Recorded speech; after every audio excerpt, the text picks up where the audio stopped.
Ladies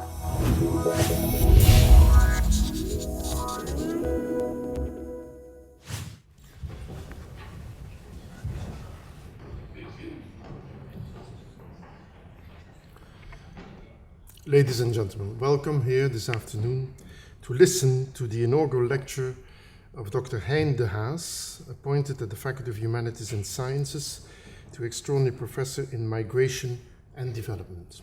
And he will give here his inaugural lecture, which is called Human Migration, Myths, Hysteria and Facts. Professor de Haas.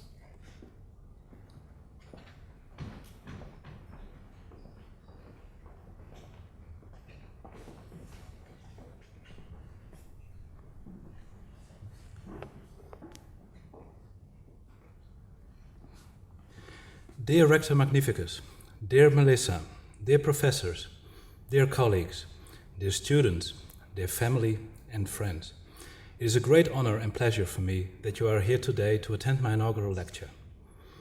In this lecture, I would like to argue, first of all, how popular and also much scientific thinking of migration is based on a series of persistent myths. Secondly, how politicians fuel a largely fact-free panic which unfairly scapegoats migrants and paralyzes a nuanced debate.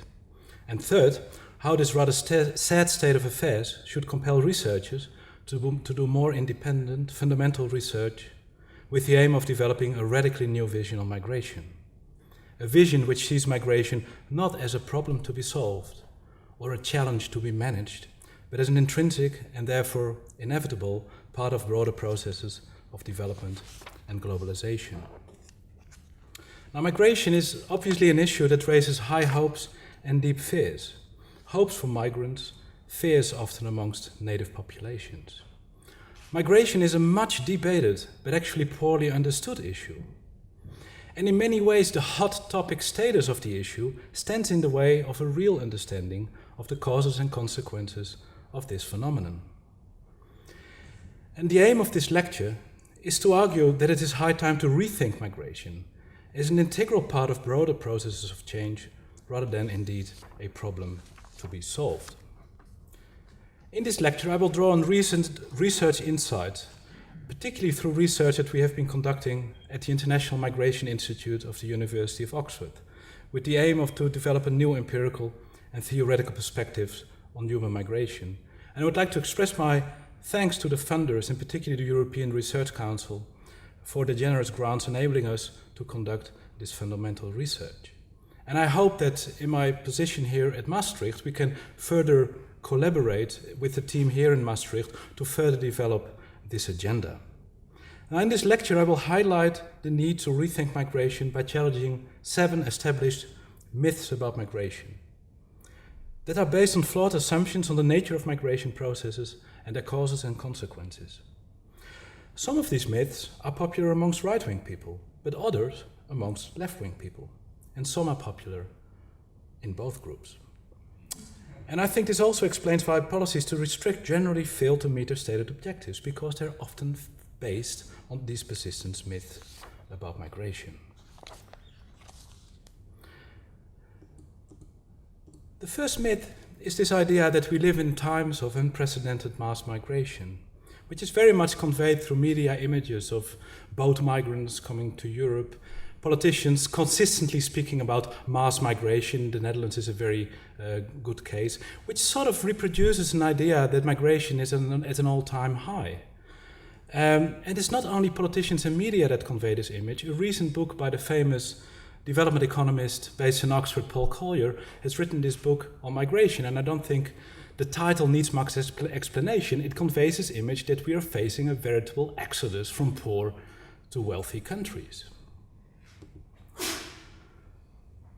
The problem is, if we look at the numbers, initially it indeed seems the case that migration is at an all-time high.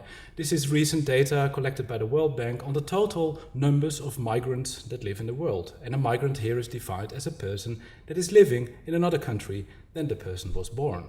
And we see a steady increase from about 90 million international migrants to about 170 million migrants in 2000. But of course, the world population has increased in the same time as well. If we express this number as a percentage of world population, we actually see it's a very stable image. Actually, there's even a slight decrease. So on a sort of global scale, there is no massive increase in migration, as we often tend to think. But something else has obviously going on. For 4 centuries, it were Europeans who moved out, who colonized, who occupied other territories. It's the biggest illegal migration in human history, of Europeans moving out, occupying other territories. That pattern has fundamentally been reversed after the Second World War. Due to economic growth, demographic change, and decolonization, Europe has become the biggest migration magnet in the world. And Europe these days attracts much more migrants than, for instance, the United States from outside Europe. So, in the eyes of Europeans, this is an unprecedented phenomenon. On a global scale, it is not the case. So, this idea that migration is at an all-time high reveals a Eurocentric view on the world. So we see a reversal of global migration flows. What we perhaps also see is that it has become easier through telecommunication and the media to sort of live transnational lives, to sort of maintain identities from origin countries. So a lot has changed, but the overall rate of migration in the world has not much changed. Migrants worldwide have become less European, less white, less Christian. Also, if we look at traditional countries of settlement, like in Northern America or Australia or New Zealand, immigrant populations have become Asian or Latin American, less and less European. And that is the real change. Less and less Europeans on the move on the world, more and more Asians and Latin Americans, and to a certain extent Africans on the move.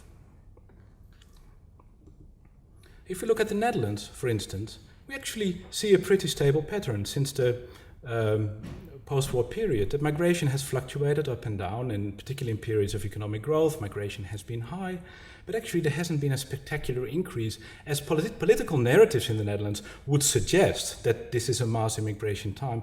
Actually, we don't see that. What we see is that both, if you look at the right-hand side of the graph, that both immigration and emigration have gone up. But if we look at net migration, which is the difference, you see a pretty stable pattern. But of course, other things have been going on in the same period. This is the politicization of migration, the increasing political salience of migration, and the rise of right-wing parties that thrive in a way on the fear of the foreigner. And this is an example of the Swiss People's Party, another example of the attempt to outlaw the construction of minarets in Switzerland. Here in the Netherlands, clearly also this linkage between migration and security. Migration related to crime, terrorism, and this is a development which we have seen over the last decade in particular. This idea that migrants sent our crime rate soaring in the United Kingdom, and this idea we are facing a migration invasion, which also is reinforced by images of boats landing on the southern European shores. But it's not just a European phenomenon. This is an example from a Moroccan weekly, which talks bluntly about the Black Danger and accuses sub-Saharan migrants in Morocco, we talk about 20,000 in a country of 30 million people, of encouraging drugs trafficking, prostitution, crime, and so on and so forth. So similar narratives, we see it also in non-European countries. It's not just a question of the media and extreme right-wing parties. It's also governments that, particularly since the end of the Cold War, have constructed a new external enemy or a threat from outside. This is a map from a prospective study of the Ministry of Defense of the Netherlands, which clearly sort of gives this image. There is a belt of insecurity, this is how it's literally called, where issues like civil war, desertification, climate change, poverty is going to create increasing migration pressure on the borders of the EU. And this is one of the many examples of how governments construct this migration threat.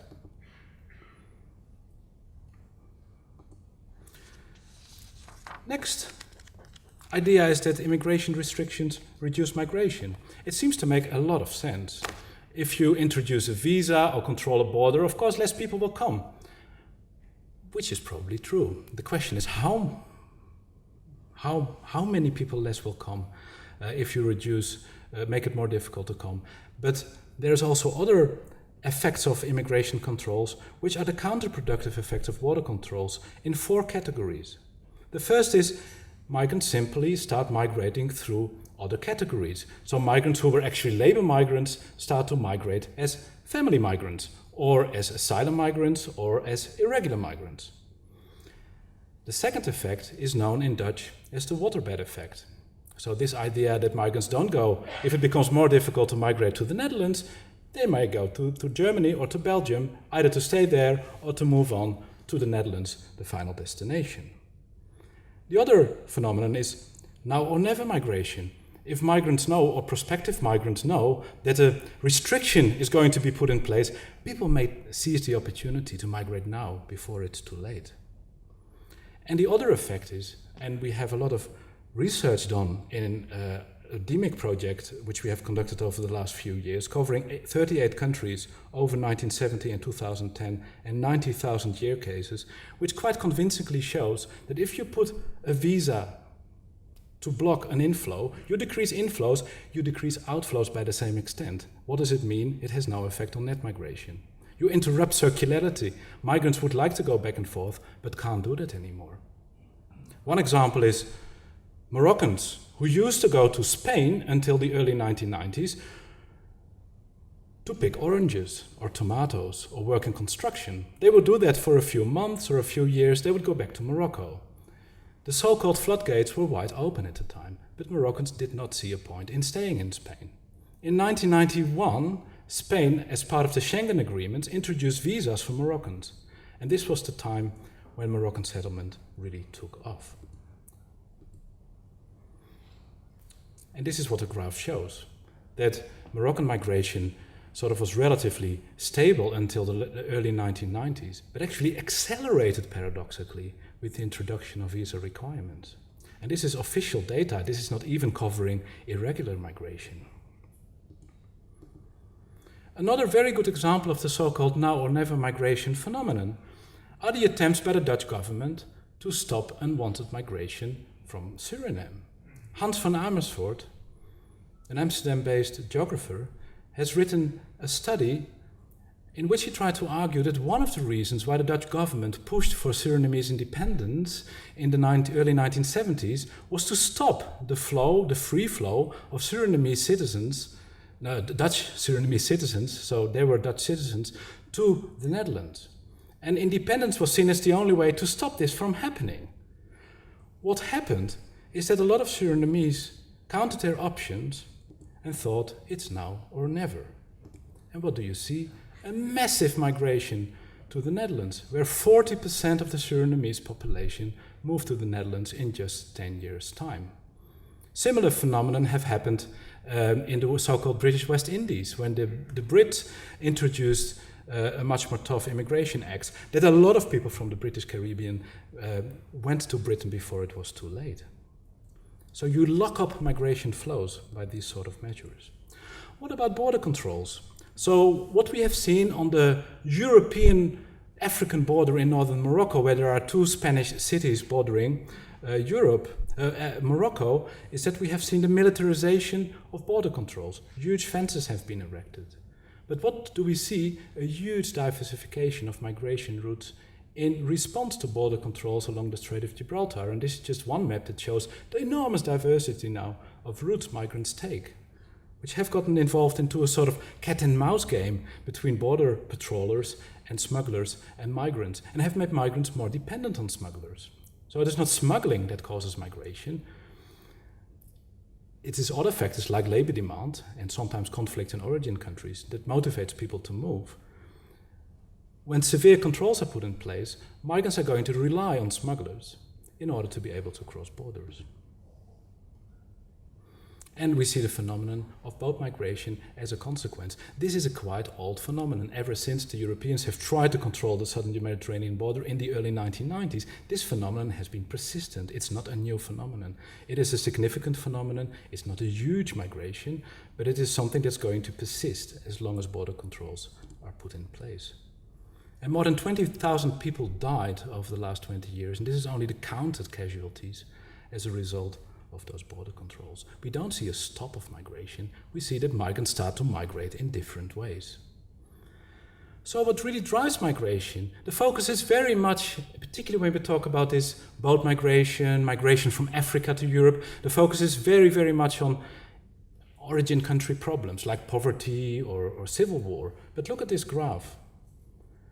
The blue line shows GDP growth lagged over the last 2 years in the Netherlands, and the red line shows net immigration. And this is a graph I could draw for many countries in the world. There's an extraordinarily high correlation between economic growth, labor demand, and the general state of the economy and levels of immigration.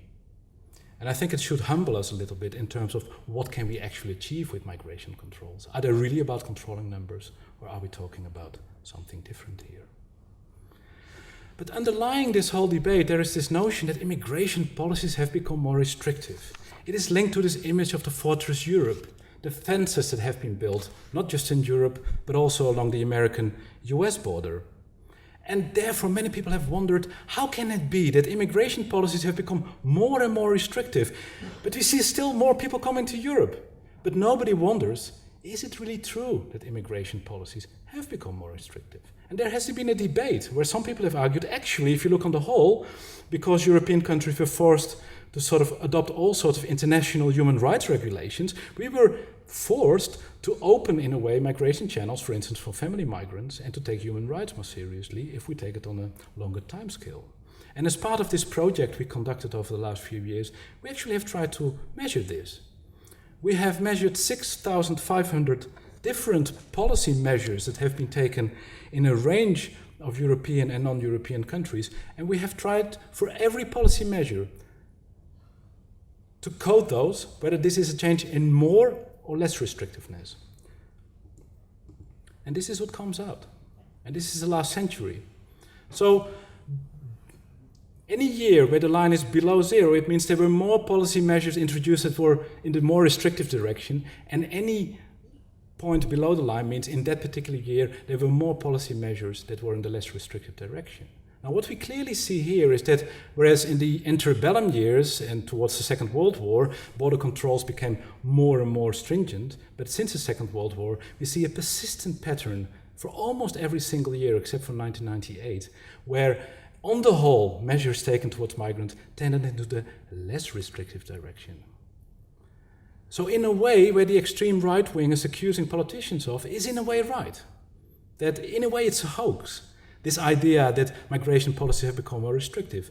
De facto, governments have opened more and more channels for European migrants, for labor migrants, particularly highly skilled migrants, for student migrants.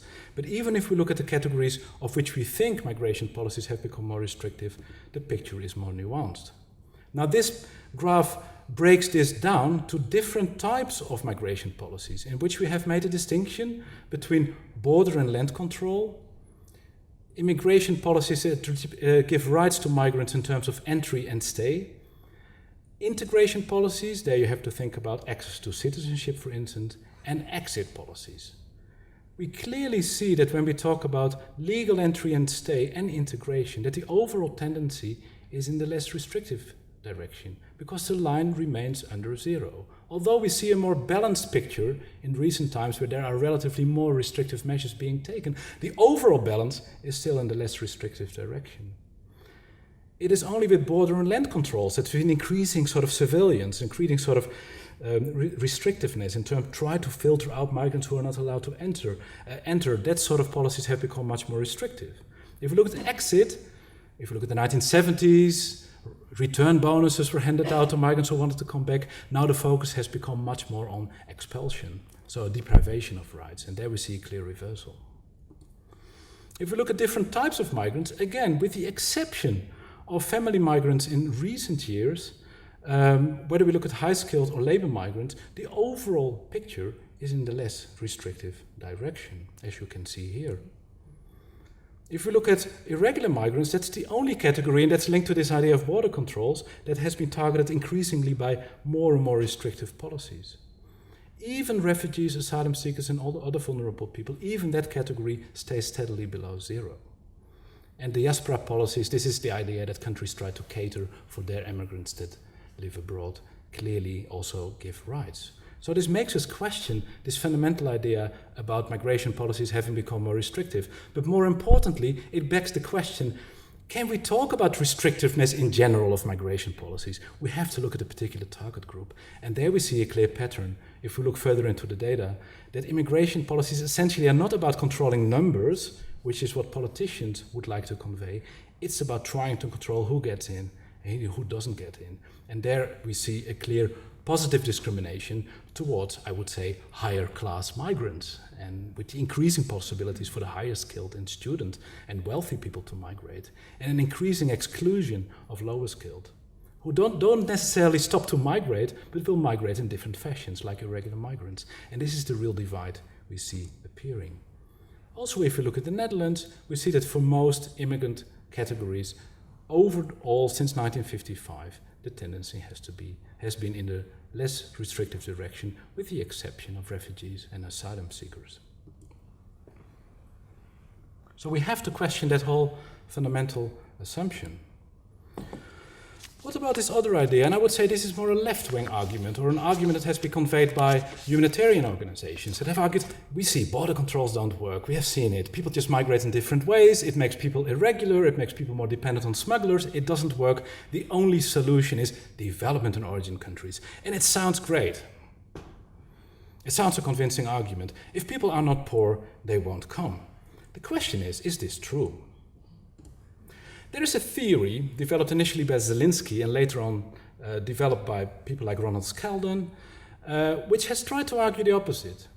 That basically say if we see development occurring in terms of higher incomes, better education, more people are able to migrate, particularly to migrate to faraway countries. And education also goes along with different aspirations, different types of jobs people want to access that are often only available either in cities or faraway countries. And development increases people's material aspirations. So it can also increase aspirations to move in order to meet those aspirations. And when we put this theory to the test, we see a similar pattern appearing. This graph classifies all countries in the world in 5 categories, from countries with very low levels of human development, which is an index of life expectancy, income, and literacy. We see clearly that the more developed a country, the more to the right, the more migrants it attracts. It also shows something about the inevitability of wealthy countries attracting migrants. The surprise is in the second graph. It actually shows what the theory tells us, is that it's the middle group, the middle income group, the countries which are developing, which are getting richer, that actually have the highest rates, over 12% on average, of their populations living abroad. These are the Mexicos, the Moroccos, and the Turkeys of the world. These are not the poorest countries in the world. So reasoning from that, we can rather convincingly argue that if the poorest countries in the world, for instance located in sub-Saharan Africa, are going to see increasing incomes, increasing education, improved infrastructure, that more people will start to get on the move. Right now, these are the countries in the world with the lowest emigration rates in the world. So we get a completely opposite argument. Migration increases capabilities and aspirations to migrate. Development also means better infrastructure. It means a growing structural complexity of societies, increasing levels of specialization in education and in work, which often requires people to move. And we know from data that the high skilled are the most mobile people in the world. So we have to rethink that relationship. Obviously, there are much more complex patterns below this, but it shows at least that we have to question those assumptions. So in a way, it is inevitable if migration occurs that more people start to get on the move.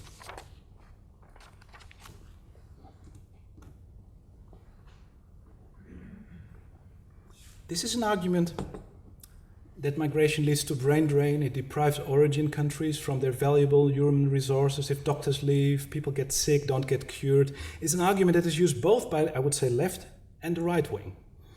It is used by the, I would say, right wing to say it is actually good to try and stop migration because it's bad for the countries of origin. And in a way, on the left wing, we see a similar argument coming up and again. And I just showed you the book of Paul Collier, which tries to make this argument again. The problem is that brain drain hypothesis assumes that if people move away, that they would have been productive in their origin country if they would have stayed. And there is a lot of research done on the brain drain by now, which fundamentally questions that assumption. We only have to look at the number of unemployed in many middle-income countries now, amongst the higher skilled, the same generations that play a big role in political unrest in those countries. That shows that it doesn't automatically mean a loss in terms of productivity. The second issue is that migrants, of course, once they're abroad, are not lost for the origin country. They can, for instance, send money back. If we look at this graph, this is the amount of money that migrants sent back to their origin country. So this is money flowing from wealthy developed countries to developing countries in the world. And we see it's a massive number, particularly when we compare it to official development aid. And we know from research that the real amount of money that migrants send back home is perhaps double of the official figure, because a lot of money is taken in cash or goes through informal remittance channels, which already shows the very real contributions migrants make on a day-to-day basis to the well-being of their families of origin countries. It doesn't mean that migration can never be associated or never be a negative phenomenon, but it is very dangerous to turn the causality around. Michael Clements, a US-based economist, has done extensive research on the so-called medical brain drain from sub-Saharan Africa. And he came to the conclusion that it is incorrect to argue that the departure of medical personnel from countries like Ghana, for instance, is the cause of the healthcare crisis in rural areas in Ghana. Because the doctors that left Ghana were those either working in very high-skilled medical occupations in central cities. They were not providing basic health care in rural areas of Ghana. And many of them didn't even work in the medical sector at all. And he argued that the emigration of doctors is rather a symptom of a healthcare crisis in those countries, of a lack of career prospects for doctors, rather than to blame migration for the issue. So it is dangerous to argue that the departure of skilled people is a cause for underdevelopment, but at the same time, it would be naive to think it's a magical solution for development problems. I already mentioned the fact that it's mainly the higher skilled and the relatively well-off that migrate. So this idea that migration is the big equalizer and will reduce poverty in origin countries is a naive argument. If it's already the better off that migrate, some people may benefit from the so-called trickle-downs of the money migrants spent in their origin countries, but we know from research that most benefits actually go to those who are already relatively well off. So often, not always, depends on the type of migration, migration increase inequality in origin countries. Sixth argument, migrants steal job and threaten the welfare state. Let's call this. Many people would say this is a typical right-wing argument. Actually, it wasn't. Many people have forgotten that when the first so-called guest workers came to countries like Belgium, the Netherlands, and Germany, it was actually a policy favored by right-wing parties, like the VVD in the Netherlands. And it were the socialist parties that opposed recruitment of laborers because they saw it as unfair competition for native workers. This argument has been completely turned upside down now, where the left wing sort of is more the championing migration and the right wing not, at least on the discursive level. What do we know from evidence? I think first of all this whole argument denies the fact that much migration is driven by labor demand. And I showed you the graph already from the Netherlands, where we see a very clear and strong association between levels of economic growth, labor demand, and immigration. There's a lot of research done by very good economists, which does not really give any convincing evidence that migrants crowd out so-called native workers. If there are people crowded out of the labor markets, it's often former migrants. And often former migrants are the ones who see immigrants as a threat, ironically enough. But if we look at the overall picture, migration seems to be contributing to economic growth. The other argument is that migrants undermine the welfare state. There is a lot of research being done now on the so-called welfare magnet. This idea championed by Haas and other economists that sort of states in the United States or countries within Europe that have good welfare systems attract disproportionately high numbers of migrants who basically seek better benefits. Again, the evidence is very mixed and it is a very small effect. So this is the sort of big driver of migration needs to be questioned. And of course, we have the so-called lump of labor fallacy, this mistaken assumption that there's only a fixed number of jobs in the economy. Migrants can increase the supply of labor, they often do, which can complement existing skills or create new markets for products through the demand of immigrants themselves.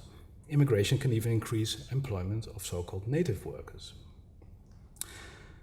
In the Netherlands, of course, we have had this issue about the former guest workers and access to benefits, which was seen as a problem that was growing out of hand. But if we actually look at recent evidence also from the Netherlands, we don't see a big negative impact anymore on this, and access to welfare has become more difficult anyhow.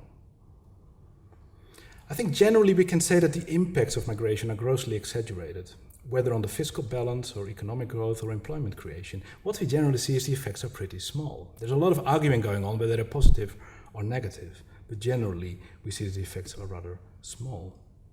And there's a sort of paradox also if you look at the press. Here are a few examples. On the one hand, migrants take jobs, and on the other hand, they take benefits.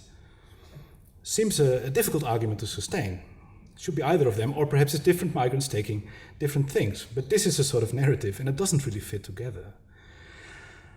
I do think, though, that there are valid concerns among so-called native workers about growing insecurity of job status, a decline of social welfare, and it does affect the lives of people. And then it makes it very tempting if you at the same time see a rise of migration to link the two issues. The issue is, it's not the result of migration.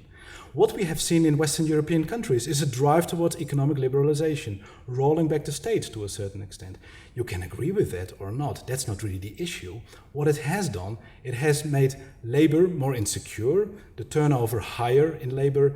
It has also created more opportunities for temporary work. And we have given recruitment agencies much more leeway to recruit on temporary basis, and those recruitment agencies have of course started to recruit abroad. So you can't de-link economic liberalization to the structural increase of both formal and informal labor migrating to Western countries.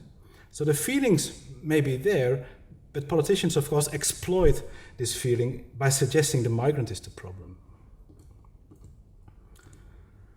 And then the last issue, which is more the argument used by people who like migration, is this idea: we need migrants, otherwise our economy is going to get down on its knees, and the aging problem can only be saved if we try to convince people. I think, again, it's exaggerating what migration actually can do.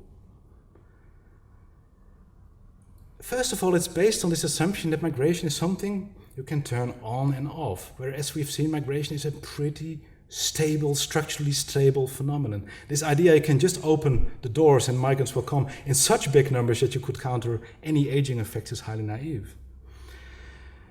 Countering aging would require migration at unprecedented levels that are completely unrealistic and would never get any political support, let alone the question whether those migrants would come. Migrants age as well. That's also something that's been forgotten. And migrants adapt themselves very quickly to demographic patterns of receiving countries. But also global demographic change undermines this entire assumption. Just look at fertility rates in a few countries in the world. On the bottom end you see countries like Poland and Germany and the United Kingdom, which already had low birth rates back in the 1960s. But look at, for instance, Morocco. The blue bar went from 7.2 to near replacement level right now, and this is true for many origin countries of migrants. Though these countries go through their own migration transitions, many countries are running out of children. And the assumption that all those people would be ready to come to Europe is highly questionable, particularly if we look at emerging other migrant magnets in the world. Well, this is a world picture of demographic change, 1970, and the colored bars means the education level, so red is no education. This is the situation now, and this will be the global situation in the future. A much more aged population with much higher levels of education. But look at China. This is 1970 China. This is China now, and this is projections for 2050. China is starting to attract significant numbers of migrant workers right now.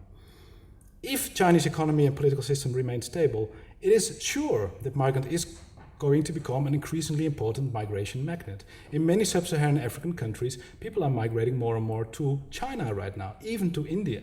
So the assumption that everybody would come to Europe and that would then solve the aging problem is also, from that origin country perspective, a highly naive assumption. So we have to reformulate our migration myths.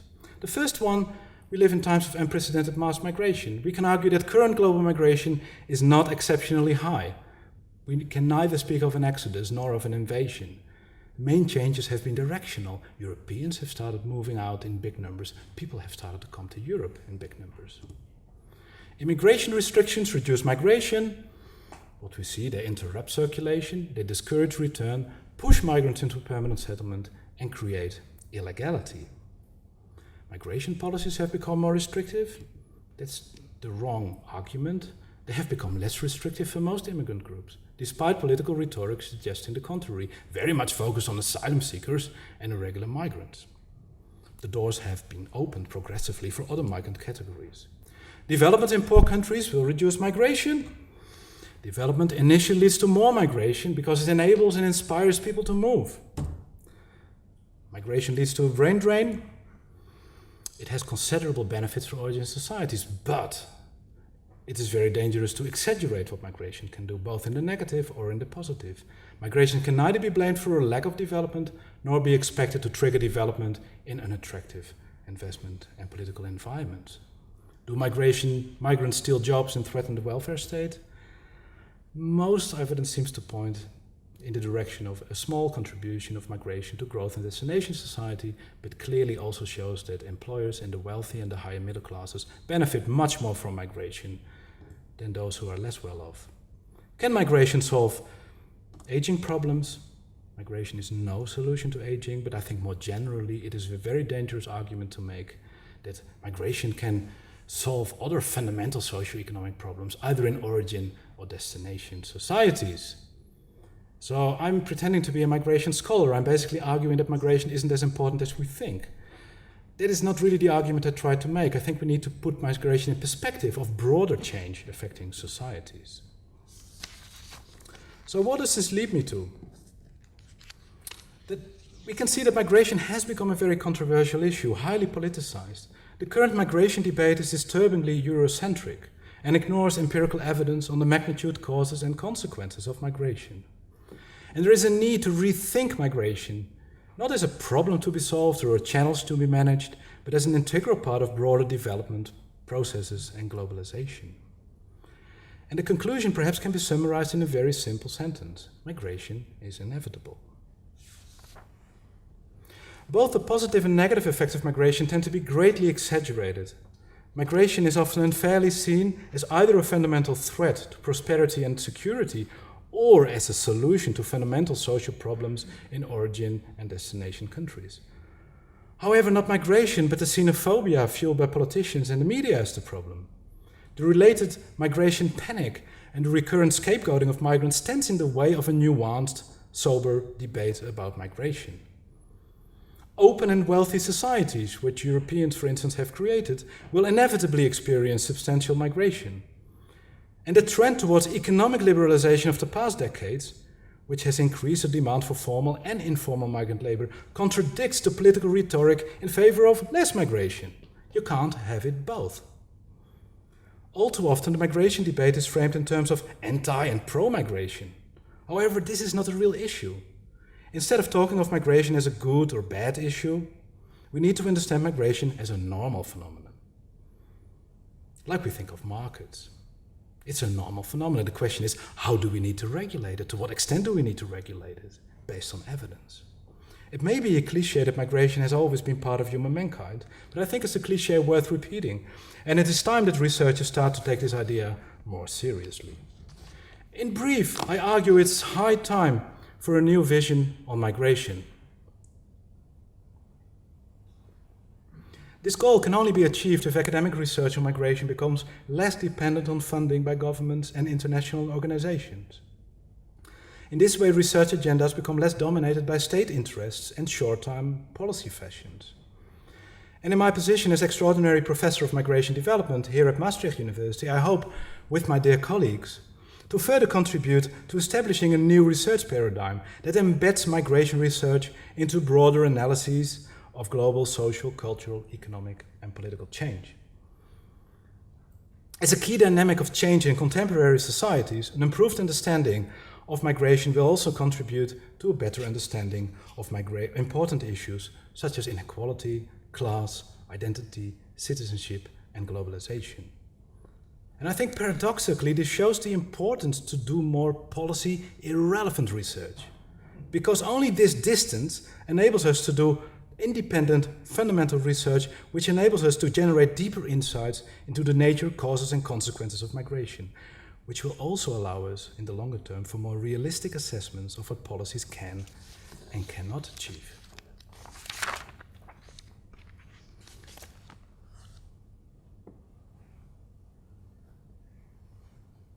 And now comes the most important part of my lecture. I feel very grateful to be here, surrounded by so many people that have meant so much in my life and who have made me into the person I am now. It is impossible to thank you all, and I apologize if you feel left out. Melissa, where are you? I don't know how to thank you. I never forget the day in 2008 you asked me to teach a 7-day full-time course on migration theory in Maastricht. Only 5 years after getting my PhD, you gave me the trust to develop an entirely new and unique curriculum. You had the vision and the conviction that migration theories should have an important place in the degree and in a discipline which is all too often an applied science. Thank you so much for the platform you gave me. You should be proud to hear that the curriculum we have developed in Maastricht has now been successfully introduced in the Oxford migration degree, and also forms the basis of the book on theories of migration I'm currently writing. Melissa, more generally, you have an amazing driving force behind migration studies in Maastricht. You are the most energetic person I've ever known in my life. It almost scares me, and people say I'm energetic, but you outpace me by far. And I must say as a friend that you deserve to slow down a little bit, at least sometimes. Here in Maastricht, I would like to thank all colleagues, in particular Mindel van der Laar, Elaine McGregor and Katie Cushminder for all support and companionship. I would also like to thank all those others who helped me on my intellectual journey. I particularly thank Paulo de Mas. Where are you? Okay. Paulo, you inspired me to pursue my research during my graduate studies in human geography in Amsterdam and my fieldwork in an oasis in the deep south of Morocco. You always had bucket loads full of time, which is rare for academics. You always listened, and you were always enthusiastic. You were the best possible supervisor, and we have remained partners in Moroccan crime ever since. Last but not least, I have to thank you for informing me that the date that was planned originally for this lecture coincided with the quarterfinals of the World Cup, in which case this room would have been empty. Thank you. Leo de Haan, I owe you much gratitude too. Leo, when I was in near total despair, as so many students, after graduating in human geography, unable to find an academic job and working as a telecoms operator and a newspaper seller, you encouraged me to write a research proposal for the European Commission on migration, agrarian change and environmental degradation in the oasis of the Maghreb, which to my great surprise got funded. This led me back to Morocco, this time for 2 years, to do field research. Your confidence and meticulous feedback has helped me enormously. I'm also grateful for giving me the possibility to write up my PhD thesis and gain my first experience in teaching at the Rabat University in Nijmegen. Tondit, my co-promoter besides Leo, I also have to thank you a lot. First of all for your lectures that literally woke up the students, but also for your relentless enthusiasm in setting up this specialization in environmental geography of the tropics and subtropics, which led us to unforgettable research trips to Tunisia, Spain, and Kenya. I also thank you for insisting that I address the political dimension in my work, which was dearly lacking in the beginning. Ronald Skeldon, my fellow professor here in Oxford, has been more important to me than he will probably ever realize. Ron, when I was reading your book on migration and development under a palm tree in that hot Moroccan summer of 1999, my perspective on migration changed 180 degrees. Finally, in this middle of this postmodern swamp of total relativism, there was your book, in which you had the audacity to boldly develop the argument that migration is development. It was the greatest discovery in my intellectual journey, which for me now is split in before Ron and after Ron. I also owe much gratitude to my colleagues at the International Migration Institute at the University of Oxford, with whom I started in 2006 that amazing intellectual journey to develop a new perspective on migration. I particularly like to thank Stephen Castles and Oliver Bakewell, with whom I started the institute. But I also thank Ayla Bonfilio, Robin Cohen, Matthias Tsaika, Evelyn Ersanili, Marie-Laurence Flaou, Dominique Jolivet, Gunther Johnson, Sally Kingsborough, Agnieszka Kubal, Edo Mahendra, Katarina Nutter, Bryony Truscott, Simona Vezzoli, and Maria Belarus Varela. Much of the evidence I presented today is the fruit of our fantastic teamwork. I also thank Nadia Boras and Federica Infantino for giving input in the run-up to this lecture. And last but not least, I thank Ali Chaudhary for our fantastic jazz sessions at Wolfson College last year, which helped me to rediscover other equally, if not more important, dimensions of my life. Ik heb gezegd.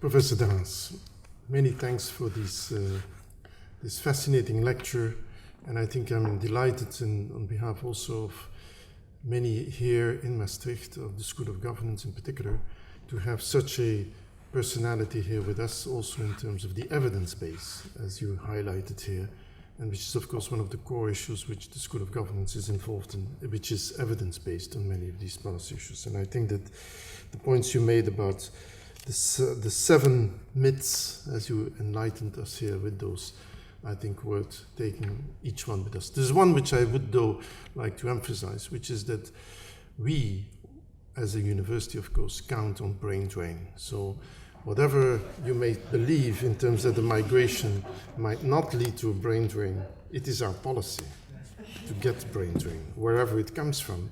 And I can just warn you one thing, that is if the brain drain goes in the other direction, you will have a very difficult time with me.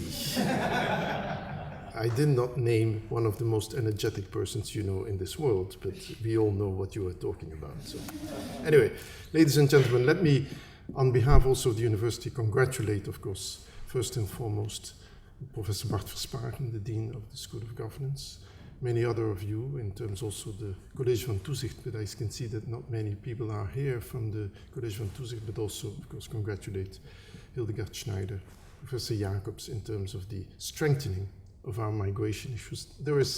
A lot was mentioned, but there's still many issues which were not yet mentioned. The migration in cross-border regions and many other areas where you will be certainly connected to some of those, because I think there's one thing which I certainly would like to give to you and to your daughter, which is that, you know, free football afternoons are not a function of the Netherlands in this region, but that's another issue also.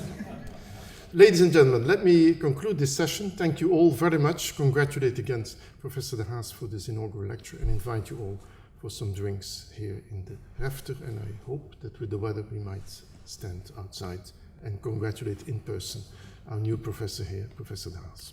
I close this session.